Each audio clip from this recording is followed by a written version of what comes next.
கிழக்கு ஆப்கானிஸ்தானில் கடந்த ஞாயிற்றுக்கிழமை 6.0 ரிக்டர் அளவிலான சக்தி வாய்ந்த நிலநடுக்கம் ஏற்பட்டது.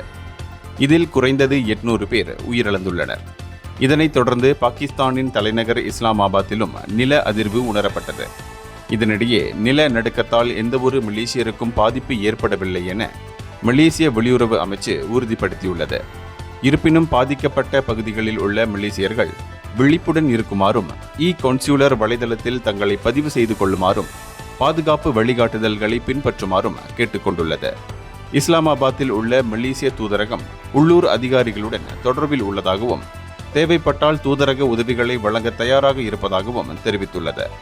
அது மட்டுமின்றி தற்போது மீட்புக் குழுக்கள் தொலைதூர மலைப்பகுதிகளுக்கு சென்று இடிபாடுகளுக்குள் சிக்கியவர்களை தேடி வருகின்றனர்.